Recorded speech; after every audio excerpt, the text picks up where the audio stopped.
welcome to the best blog on earth. I'm your host, Riley Harris. It's a beautiful day outside. A little bit windy, but I can handle that easily. Wind isn't going to kill me, so to speak. Unless it gets really high, and I don't think it's ever going to get that high around here. I hope not. Yeah.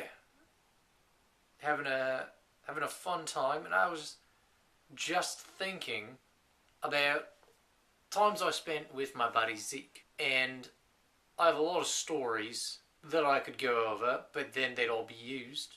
But I wanted to think about what it'd be like for Zeke to be here with me right now, because I think he and I would have a fun time surviving the apocalypse.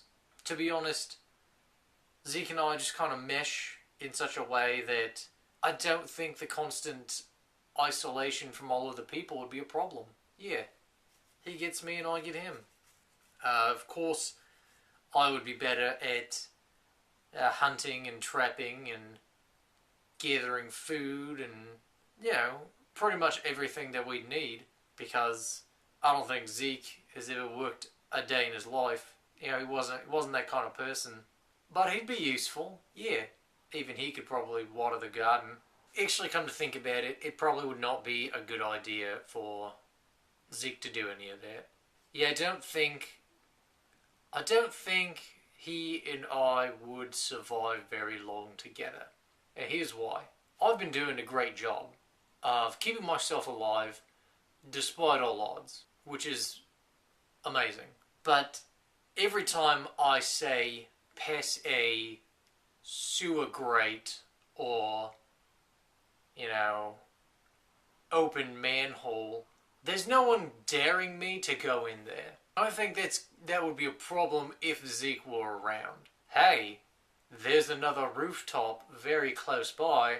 I dare you to jump over there. Recipe for death. Hey, did you hear that noise? I dare you to go find it. Recipe for death. There's only so much that I'm willing to do by myself, and there's a limit. There's a barrier that I hit, and it's called reasoning and logic and self-preservation.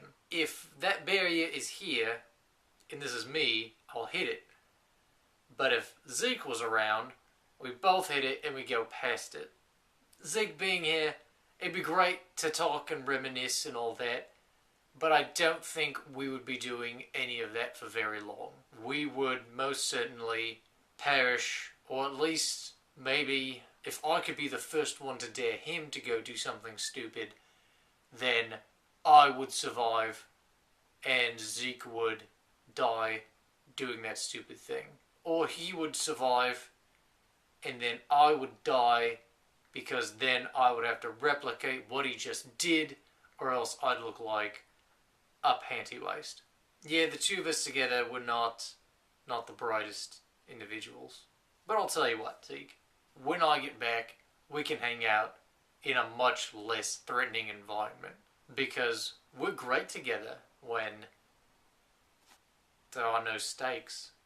I know what some of you are thinking. Man doesn't want to be around his best friend in the apocalypse. He must be the worst friend on earth. Wrong.